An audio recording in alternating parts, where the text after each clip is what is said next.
Okay, so I'm back with the second part of the tutorial video.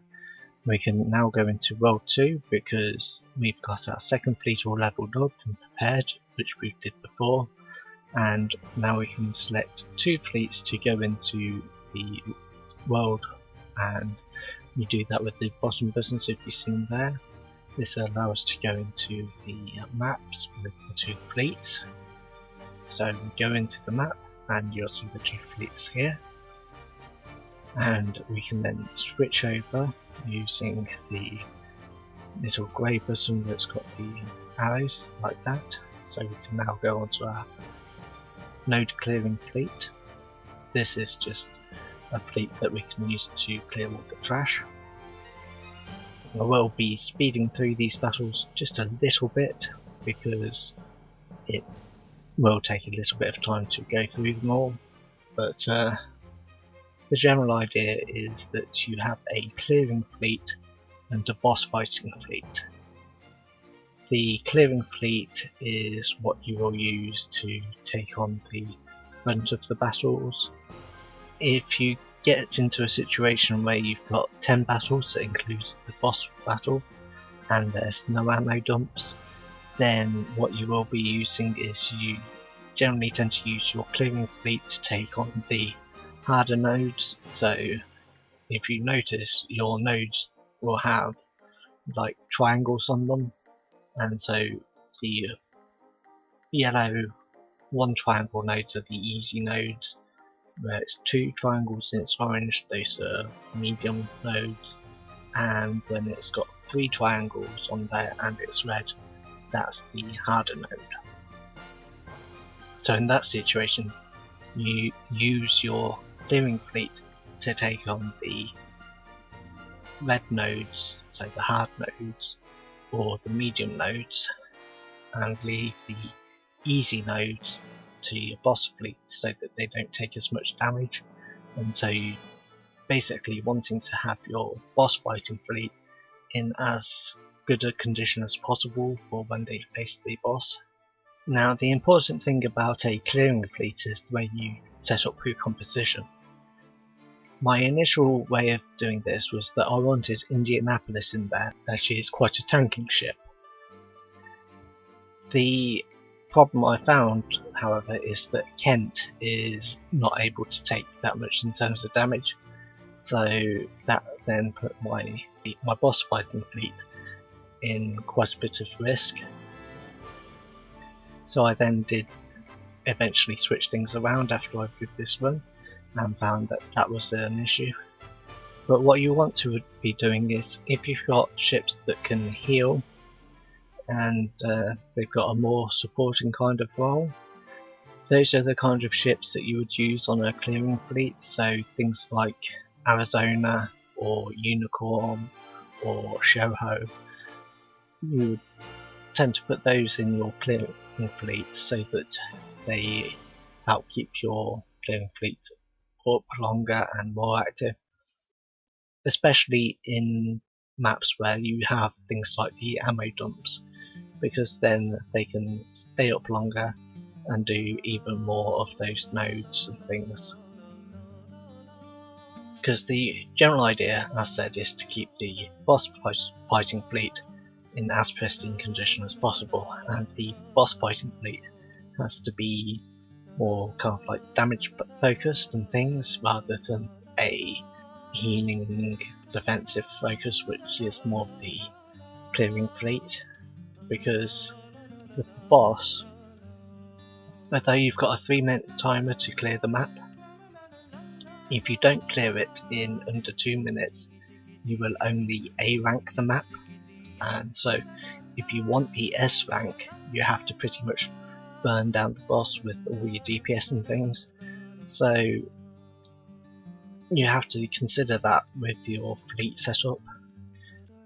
Right now, as you can see, we're on the main boss fighting fleet, and this is the one node that they have to face before encountering the boss. If you noticed, Kent was taking a lot of damage. You'll probably see it just about here, and you can see down the side and before we go into the boss that she had taken quite a bit of damage, and when we go into the boss fight here you can see that she'd almost taken about half the amount of damage, because although she is a heavy cruiser, she only has light armor.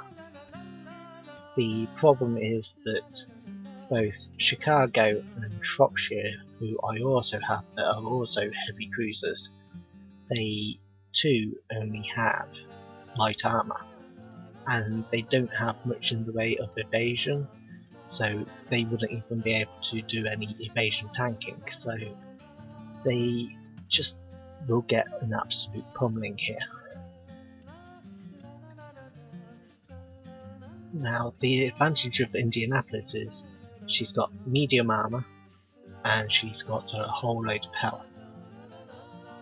I'm not sure if I said before that Kent has got medium armor, but she doesn't, she's got light armor, and that is why she's taking so much damage, because she just cannot tank at all. She's not built for tanking, she's built for doing quite a bit of damage, but that's about it. So as a ship, she's probably best in the third slot or the middle slot, but she's definitely not ideally placed for the primary slot. So you can see I'm really getting down to the wire in terms of her damage, and so it was trying to cycle between her and Chicago for who was taking the damage by doing pulling forwards and then pulling back, so that the first ship and the third ship would evenly distributing their damage. So somehow I was able to get through that. So we're collecting the rewards here, and in I go and switch in Indianapolis. The problem here is that I forgot that I've still got Chicago in that fleet, and as I said in the previous videos, I wanted ideally to have two ships in both fleets that could launch torpedoes, just because I like to use torpedoes. So I'm going to have to skip through again soon, but as you can see I went into the backyard here because I decided that what I'm going to have to also do is put Kent into the slot to give her a bit of a chance, because if I can get her as a higher level, she might be able to absorb a bunch of the damage just by out-leveling the other ships that she's facing off against. The other option would be to give her a limit break, which would then increase her stats, but that is not something I really want to be doing at this stage. Now, as I said, I forgot to switch over the ship, so I went in here, and I will be speeding through this because I then figured out my mistake and then had to switch it out and put it correctly. So yeah. Anyway, as you can see, I've now put Shropshire back into the fleet, so I can now get back into the map. Obviously I'll be speeding through this just a little bit, because although it's a little bit of a tutorial, you don't want to be sitting through the whole normal speed of the maps. And one thing I will notice that although I've made the boss fighting fleet stronger by putting Indianapolis in there, and it will be able to survive fighting the boss easier, it does then mean that my node clearing fleet, this clearing fleet that I'm now using here, it's going to be a lot harder for me to use, because as I said, Kent has obvious weaknesses. But I was willing to take the hit on it, because if it came to it, I could use just my boss fleet to take on an extra node or two, and it wouldn't really bother me that much if I was to do that. However, I went with the insanity approach of just pushing through this all and seeing just how far I could get with this clearing fleet. And the whole point of the clearing fleet is just to go through, take as much damage as they can, and just get everything done. So you see here they are really racking up the damage, and not all the time I can dodge everything, and I'm trying to destroy a few of the explosive ships, but I can't get them all down. And the main reason I'm doing that is because sometimes the way you see it is that the explosive ships, if you can take them down with your front line, there's a real risk that it will damage your front line. So it was a case of sacrificing my main fleet for protecting my scout fleet. So it was a bit of a trade-off there, and again trying to shoot down the planes with my AA on this ship, on this fleet, but because we haven't got much in the way of anti-aircraft guns and they're not that great, it is hard to take down those planes. And again, do I let my scout fleet become destroyed just to save a bit of health for my main fleet, which at the time had a whole load more health than my scout fleet,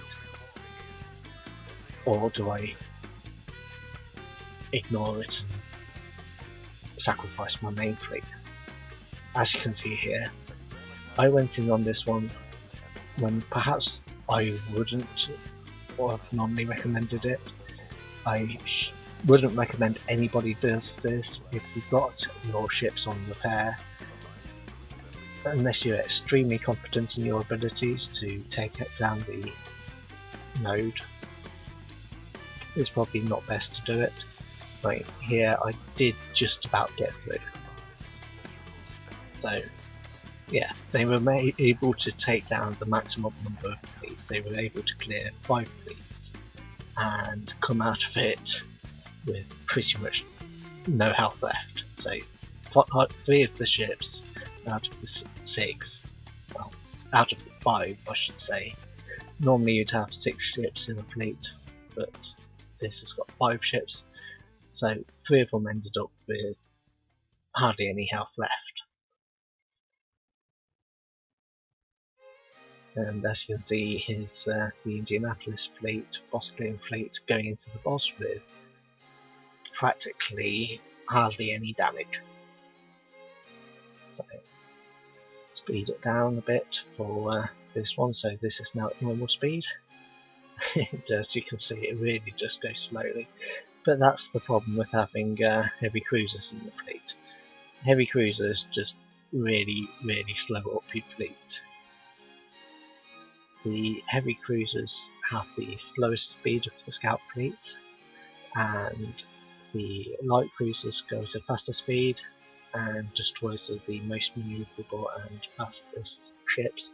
So if you want to be able to manually dodge all the damage, then destroyers obviously are a more logical choice, but heavy cruisers, they have their uses, but they are really slow.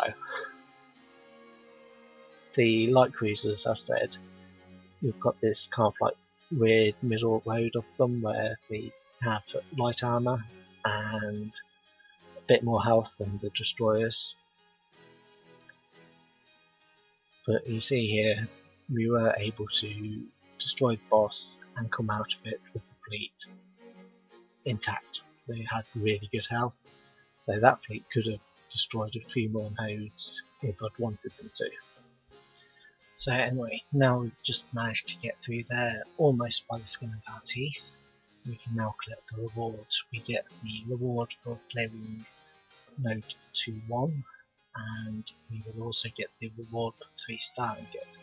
Because the advantage of the later maps, or rather the maps after the first world, is that it becomes a lot easier to 3-star them. At this point, obviously, because I know Kent's really struggling, I decided that I was going to give her a bit of a reinforcement. So at this point, it's just a case of going in there, messing around with the fleet. So clear out the destroyers, give her a bit of reinforcement. it's only going to increase the firepower, torpedo and reload, and it's not going to be a huge improvement, but you know, at this stage every little bit helps. So if you have excess ships, reinforce your ships.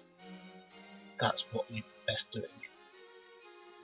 So obviously I did consider to do a good limit break, but I'm not sure I said it before, I just really decided it's just not that worth it, especially if I've got the construction cubes and there was a chance to get something like Norfolk or maybe even Prince, because Prince Eugen is one of the best tanking ships there is at the early game.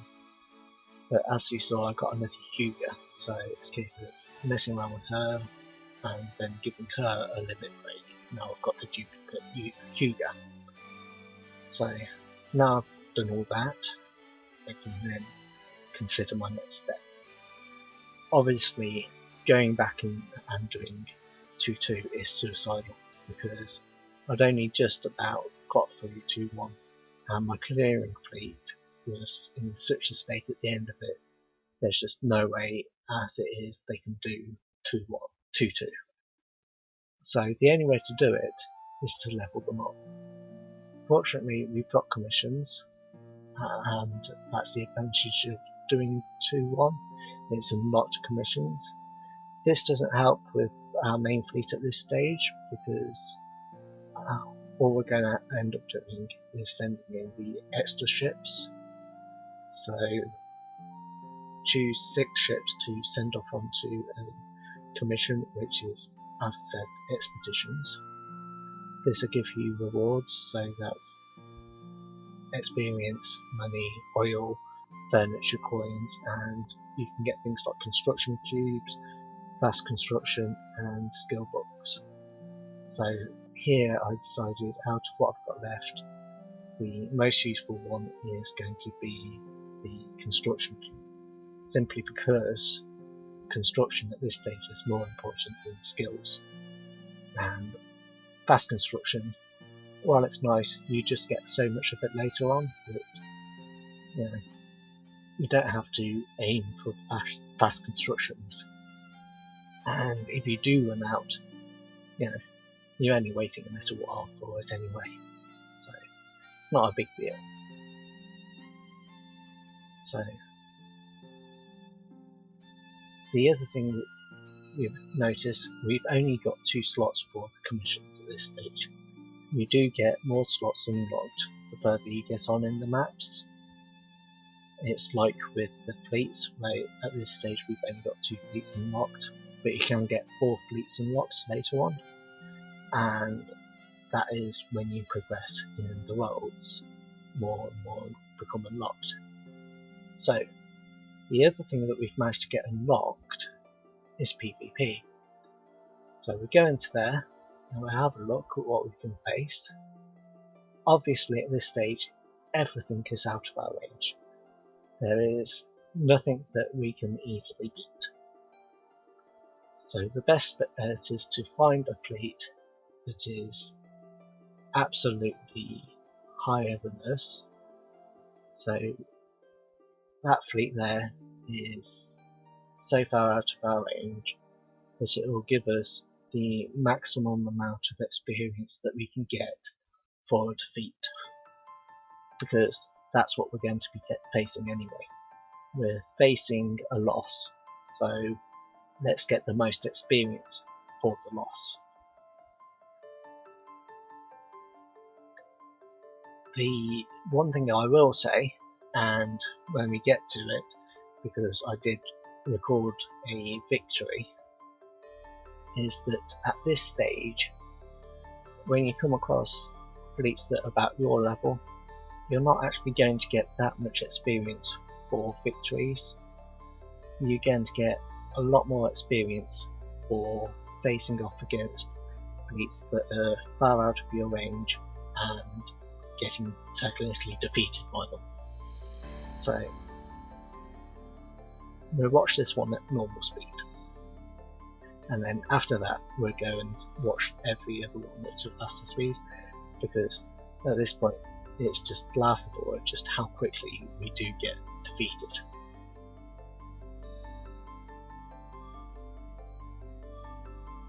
So,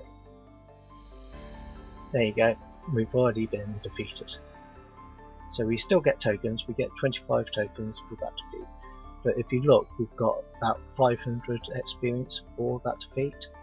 And that's better than we were getting for clearing a node on, say, World 2.1.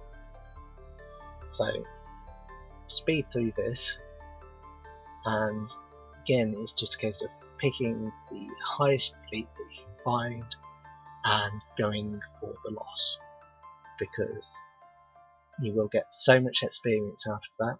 You can do PvP 10 times, and when it refreshes, sometimes it'll be refreshed and you find 5 out of 10, and sometimes if you've left it for a while you face 10 out of 10.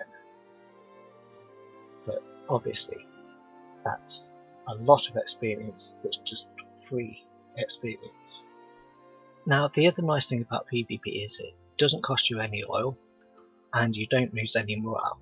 Even if your ships sink, you don't lose morale. And so there is 0 downsides to doing it. Just go in there, take a defeat, and reap all the benefits and the free experience. So here we're coming up to the fleet that I decided I could actually beat. We've got a level 1 Edinburgh and a level 75 Queen Elizabeth. So here we are, Edinburgh surprisingly survived longer than I thought she would, especially when she's just level 1, but that shows how tanky she is with her evasion tanking. And Elizabeth, being level 75, just absorbed so much damage, and my fleet just did so little damage to her that it took 4 minutes to defeat her, and she just took down my scout fleet to the point that I had no scout fleet left and I thought I was going to lose. But got the S rank, got the 50 tokens, and as you can see, I only got 280 odd experience. It's 285 it said there. So definitely not worth the win. When I was making over 500 experience in a defeat, and that was over in say 20 seconds, and the victory took me 4 minutes, and I only got less than 300 experience. It's a simple thing to say. Go with the defeats. Obviously, if you want, you can take 3 victories a day and get the rest as defeats. Go with 3 easy wins if you find 3 fleets that you can get easy wins. That way you can maximise your tokens that you get from your tasks, because you get your 20 tokens for just doing PvP, but if you were to get 3 wins, you would get a bonus of 80 tokens. Anyway, the whole point of doing the PvP now was to level up these ships. As you can see, they have gained a few levels, and Kent is now at level 19, so she is somewhat usable in 2.2, even though ideally I would have a tanking cruiser, and she definitely is not that. But having a few levels above the ships that I'm going to be facing in 2.2, it might afford me a bit of a difference, that it might be survivable. I say might be. In reality, it probably wasn't. Ideally, I would have given her a limit break, and that would have perhaps made things a bit better. So, in I go, and see what kind of like effect it would have. As you can see, we're facing fleets that are level 14, and even with that difference, she's taken a quarter of damage on the first node. And though I tried to skip this one, I was sucked into a battle I didn't want to face. So, not the ideal situation, and as you can also see, the battles are a little bit harder than they were on 2-1.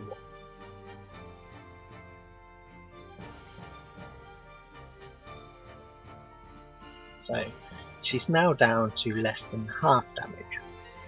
That's just really, really bad.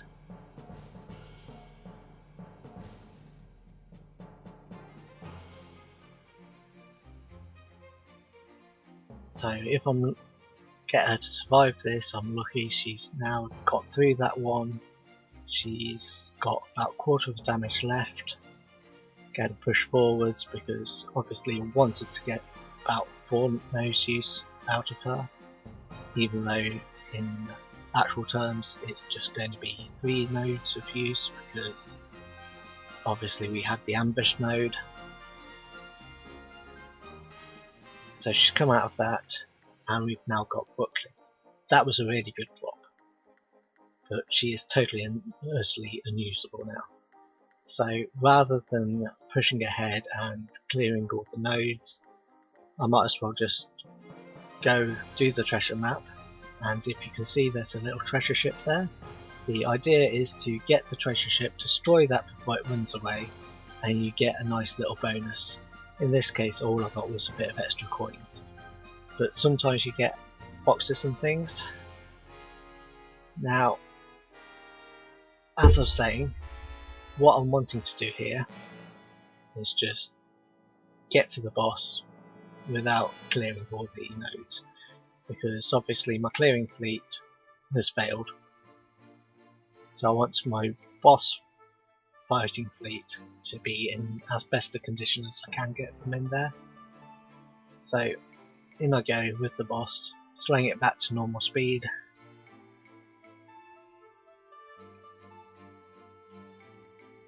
And obviously just seems painfully slow after watching it at 2 times speed.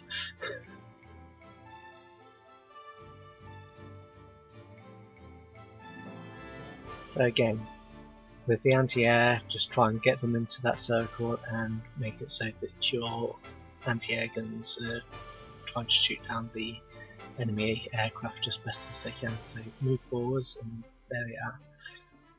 Take it down. I will talk more about best kind of anti-air guns that there are in my next video, because I've got a video coming out about equipment. I've already recorded footage.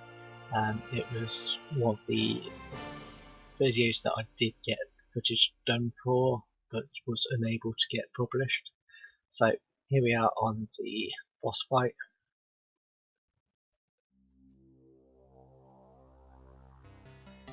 Looks like Zooey Cafe.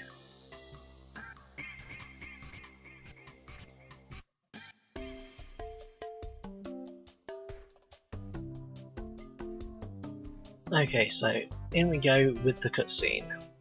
We've got Enterprise and we've got Hornet.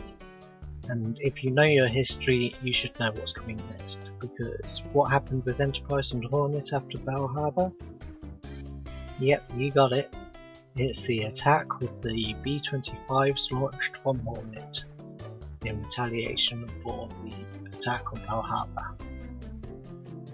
So, there you go. Okay, so obviously doing 2-2 is a bit out of reach at the moment because Kent is just not a tank. But because we've now got Brooklyn, I can put her in the backyard. She can level up while I'm not online. I can probably level her up when I come back to the game. And even though she is a blue rare ship, she is equivalent of a purple elite ship. And the nice thing about her is that she's got the same amount of health as Kent, she's got the same armour as Kent, both being light armoured, but she's got a lot more evasion. So in theory, she should be able to do a little bit of evasion tanking, so that might solve my problem a bit. Anyway, I'm going to leave it there, and we'll pick it up next time.